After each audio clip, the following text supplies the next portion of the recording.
Hey everyone, my name is Stephanie and I am a medical scribe in an emergency department in Arizona. Have you ever wondered what a day in the life of an ED medical scribe is like?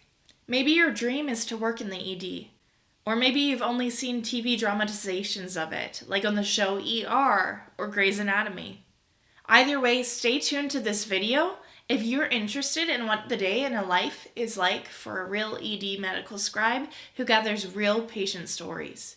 Because I'm going to be sharing a few patient stories today, I will be using absolutely no identifiers or personal information that can link to identification of a patient. This is in line with a common and highly regarded privacy law in the medical field called HIPPA. Now, if you haven't heard of HIPAA, it is one of the many laws in place to protect patient privacy and confidentiality, whether the patient is a friend, family member, stranger, or celebrity. So while you'll know that these stories actually did happen in an emergency department in Arizona, no personal information will be disclosed, and any mentioned identifiers will be changed for privacy. I begin my day as an emergency department scribe by showing up at least 10 minutes early to my 8-hour shift. This gives me time to assess how busy or slow the department looks, and how the waiting room looks, how frazzled or collected the staff looks, and what kind of patients we have in the department, so I know what kind of day is going to be ahead of me. Let's give the example of a day from 7 a.m. to 3 p.m. I arrive at 6:45 and say hello to the scribe and the doctor who worked the night shift before me. Oftentimes, scribes share a work laptop, so I can look at the board or patient tracking list on that laptop to see how many patients we have, but I won't get to start typing on it until the other scribe is done. So I usually grab a clipboard, pen, and paper, and I use those while the other scribe is finishing sending charts to their night shift doctor, and so that I can get started while they're working still. Patients tend to roll in pretty fast, so we don't get to see trauma patients where I'm at, so most of the time if there's a large stab wound or gunshot wound or an excessively bleeding injury, they don't come into our particular ED. But I have seen patients with small gunshot wounds to the hand or to the thigh, as well as bleeding injuries. One story that was very notable was when a middle-aged man came into the ED and he had suffered from a circular jaw-toothed saw cutting him in the face. So he actually had a huge laceration on his cheek that was bleeding profusely at the time. And it was almost considered a trauma and sent away, but our nurses actually were able to deal with it. So the EMTs brought the patient in by ambulance, and we began to immediately, well, I was watching as the scribe, but everyone else began to immediately stabilize the patient. The nurses started two important things first. One, taking the patient's vital signs, and two, staunching the bleeding as much as they can. If I, as a scribe, am present, which I was, I often note down the vital signs. This is good information to have to report to the doctor. So it's also important to write down exactly what time that the patient arrived and any information that you hear being reported by the EMTs, because that's all going to go into your chart, and that's all going to build the story of what actually happened to this patient and why he obtained a saw laceration to his cheek. The patient was bleeding onto the floor and into his eye, but luckily the bleeding was able to be controlled by the nurses, and actually it was assessed by my doctor, who I was there with at the time, that no nerves seemed to be damaged in his face. And then a plastic surgeon who was there consulted about fixing the patient's wound and decided to bring the patient to the OR for surgery. Aside from immediate emergencies like that, most of the time the day will start with a few not as urgent patients making their way into the emergency department. Most of the time, the bulk of our roster are people with unexplained pain. Abdominal pain is a huge common symptom that we see in the ED. And I usually follow my doctor to see the patients and take notes about common questions like, when did the pain start? How many days have you had the pain? How severe is the pain on a scale of 1 to 10? Can you point to the actual spot on your abdomen where you're feeling the pain? And do you have associated nausea and vomiting or fever?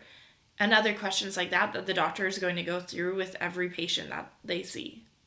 After breezing through a few patient exams, we might get a call from the EMTs again. Remember, this is an ED, so it's usually crowded, and we need to diagnose and disposition fast. A disposition means that either the patient has no immediate concerns and is discharged with home care, medications, or follow-up with the doctor in another specialty, or they do have immediate and acute concerns, and they're going to be admitted to the hospital or transferred to another facility. So back to the EMTs on my 7 to 3 day. Another 911 call comes in over what is called the patch phone. Either a nurse or a doctor answers the patch phone and takes down a brief report that's given by the EMT dispatcher. From there, the nurse might shout, "It's a code, ETA 5 minutes." In the hospital, we use color codes to label different events.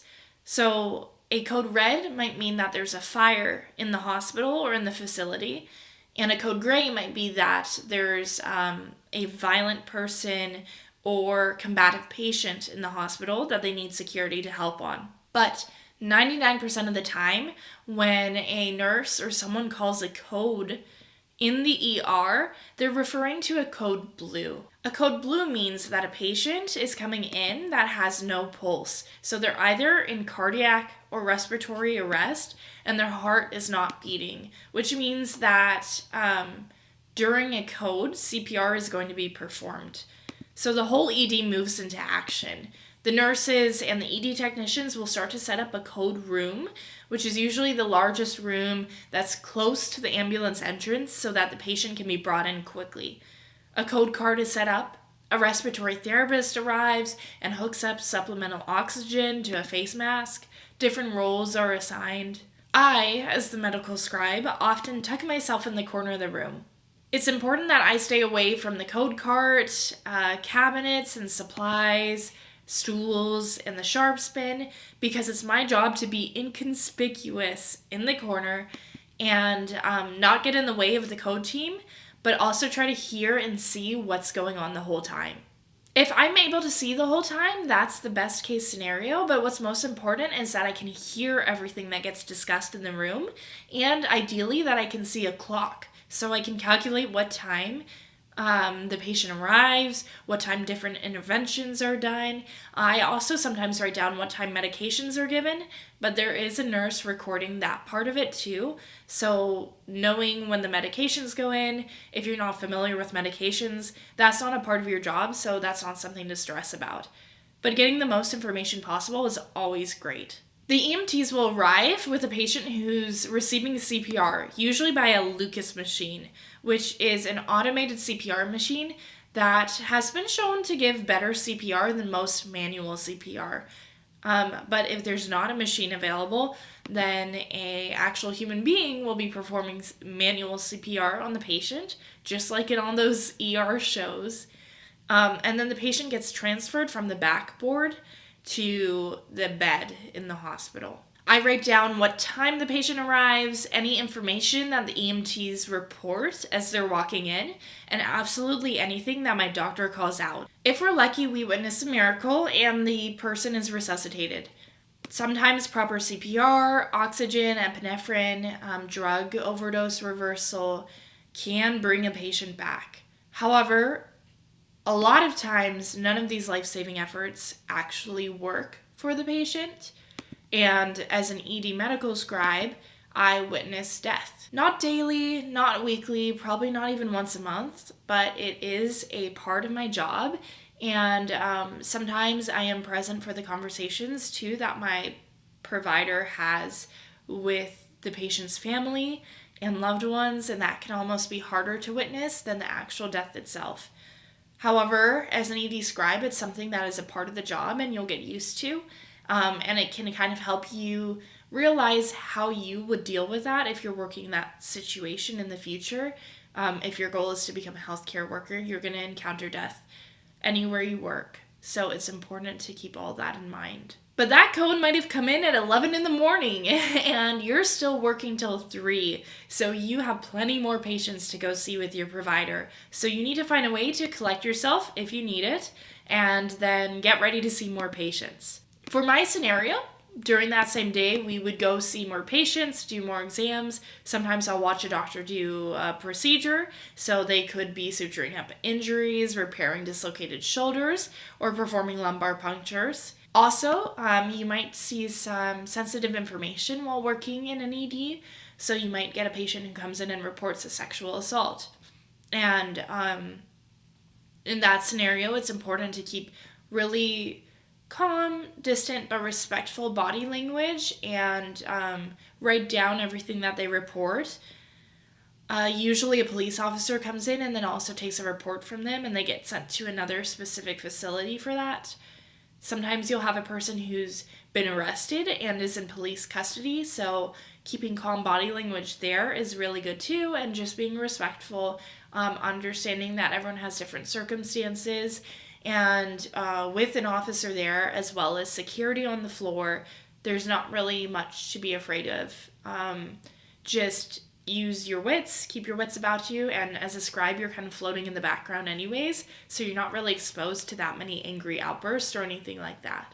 Honestly, you never know what you're going to get in an ED. Prepare to see it all in the 8 hours of a typical day.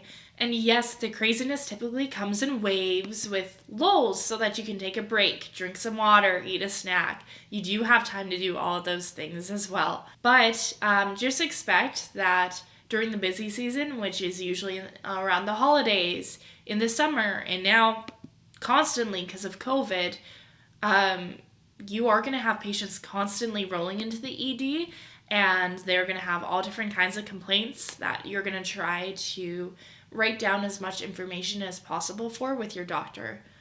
By the time 3 p.m. rolls around that day, I am ready for a nap and an ice cold drink. Do you want to live an epic day as an emergency department scribe, where you can watch healthcare heroes spring into action and soak in all the learning from a distance? Comment below your thoughts. Feel free to reach out to Medical Scribes Training Institute with any questions about scribing or what a day in a life of a scribe is like.